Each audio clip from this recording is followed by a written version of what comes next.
Hello friends, जैसे कि आप सब जानते हैं हम कर रहे थे बिल्डिंग कंस्ट्रक्शन का एक बहुत ही इम्पोर्टेंट चैप्टर कर रहे थे जिसका नाम था फ्लोर्स। ठीक है, तो फ्लोर्स के हमने 4 पार्ट कंप्लीट कर लिए थे। आज हम इसका 5th पार्ट करेंगे।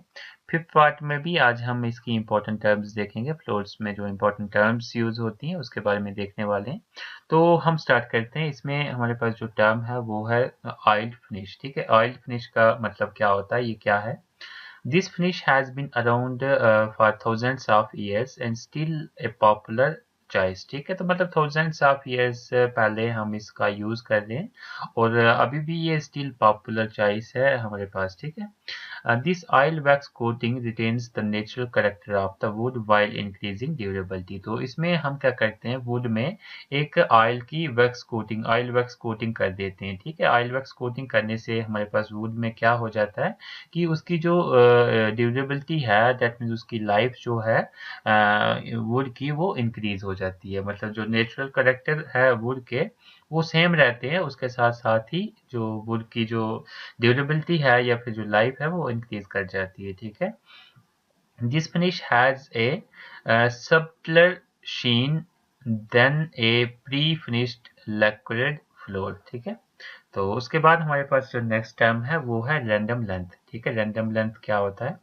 Not all boards lengths are the same. ठीक है, मतलब जितने भी बोर्ड हैं उनकी लेंथ सेम नहीं होती। ठीक है, each pack contains a variety of lengths where the shortest and longest lengths are noted. ठीक है, तो रैंडम लेंथ का मतलब होता है रैंडमली हमारे पास लेंथ्स होती हैं जो भी वुड होती है या फिर जो भी वुड के जो बोर्ड हम यूज करते हैं उसकी रैंडमली लेंथ होती है। वो कुछ लेंथ शार्ट होती हैं, कुछ लॉन्ग लेंथ होती हैं, तो हम उसको नोट करते हैं कि कौन सी लेंथ हमारे पास अवेलेबल है और कौन सी लेंथ हमें कहाँ पे यूज करनी है। ठीक है, उसके बाद जो नेक्स्ट हमारे पास टर्म है वो है reclaimed would.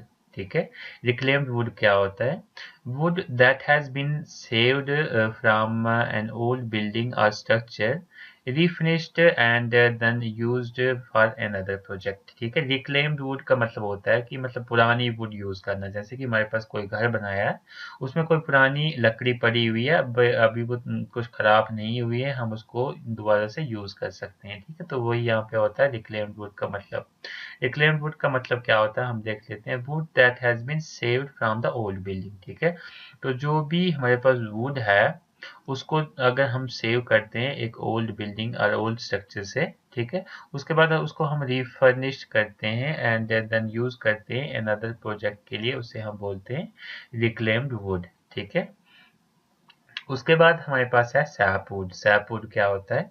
This is the lighter and softer would near the outside of a tree. ठीक है, तो ये एक लाइटर एंड सॉफ्टर वुड होती है। मतलब लाइटर का मतलब होता है ये हल्की होती है, इसका वेट भी कम होता है, और सॉफ्टर भी होती है, ये सॉफ्ट होती है। और ये कहाँ पे मिलती है हमें? Near the outside of the tree. मतलब जो ट्री है, मान लेते हैं ये ट्री है, तो ट्री की बात करें तो उसमें हम बात करें जो यहाँ पे बाहर बाहर वाली जो लकड़ी होती है वो, उसको ही हम सैपवुड बोलते हैं। मतलब वो लाइटर भी होती है, मतलब उसका वेट भी कम होता है और सॉफ्ट भी होती है। ठीक है, उसके बाद हम बात करते हैं सॉलिड बोर्ड। ठीक है, सॉलिड बोर्ड का मतलब क्या होता है? The term solid hardboard flooring is used to describe real wood flooring where each plank is cut as one solid piece which is then milled with tongs and grooves on each side. The market today offers an impressive range of real wood flooring in a variety of species, widths, thickness, and finishes, so you are sure to find a solid wood flooring to suit your individual taste and requirements। ठीक है, तो solid boards का मतलब क्या होता है कि ये हमारे पास सॉलिड हार्डबोर्ड फ्लोरिंग जो है बहुत ही अभी जो हमारे पास कॉमन चल रही है, इसको मतलब यूज़ किया जाता है। तो इसको यूज़ किया जाता है to describe real wood flooring. ठीक है, मतलब रियल वुड फ्लोरिंग को अगर हमने डिस्क्राइब करना है तो उसमें हम सॉलिड बोर्ड्स बोल सकते हैं। तो आजकल बहुत सारी हमारे पास वैरायटी की वुड मिल रही है जो हमारे टेस्ट और रिक्वायरमेंट के अकॉर्डिंग हम चूज कर सकते हैं। उसके बाद नेक्स्ट टर्म हमारे पास है स्क्वेयर एज। स्क्वेयर एज हमारे पास क्या होता है, हम देख लेते हैं। The flooring adjoints without a broken pane. ठीक है, स्क्वेयरिंग एज का मतलब क्या होता है? एक ऐसी फ्लोरिंग जो एडजॉइन करती है विदाउट ए ब्रोकन पेन। ठीक है, नेक्स्ट टर्म हमारे पास है सब फ्लोर। सब फ्लोर क्या होता है? Subfloor describes your original floor that you wish to fit the new wood floor on top of. Any wooden subfloor would need to be even and with no loose boards, and concrete floors need to be flat and have a damp-proof membrane between the subfloor and the new wood floor. ठीक है? तो I hope ये वाली terms भी आपको समझ में आ गई होंगी। फिर भी आपको कोई भी डाउट हो आप कमेंट सेक्शन में पूछ सकते हैं। नेक्स्ट टर्म की बात करें हम, नेक्स्ट टर्म हमारे पास है टोंग एंड ग्रूव। ठीक है, टोंग एंड ग्रूव क्या होता है? One length of each plank is manufactured with a tongue, while the opposite side of milled with a groove. ठीक है, तो हमारे पास जो भी हमारे पास लकड़ी होती है उसके दो साइड होती हैं। ठीक है, तो जो हमारे पास जो वन लेंथ होती है ईच प्लैंक की, वो मैन्युफैक्चर होती है किसके साथ? मैन्युफैक्चर विद टोंग के साथ। एंड जो अपोजिट साइड जो होती है वो हमारे पास माइल्ड होती है ग्रूव के साथ। ठीक है, the tongue is one board fits neatly with the groove of another board, ensuring that the floor fits tightly together. ठीक है, तो मतलब फ्लोर टाइटली फिट करे एक दूसरे के साथ, तो उसके लिए टोंग एंड ग्रूव का इस्तेमाल किया जाता है। ठीक है, उसके बाद हम नेक्स्ट टर्म की बात करें। नेक्स्ट टर्म है हमारे पास अंडरलेमेंट। अंडरलेमेंट का मतलब क्या होता है? The material that is laid between the subfloor and the main floor. ठीक है, वो वाला मटेरियल जो हम किसके बीच में डालते हैं? लेड बिटवीन सब floor and the main floor. सब फ्लोर और मेन फ्लोर के बीच में जो भी मटेरियल हम डालते हैं उसको हम बोलते हैं अंडरलेमेंट।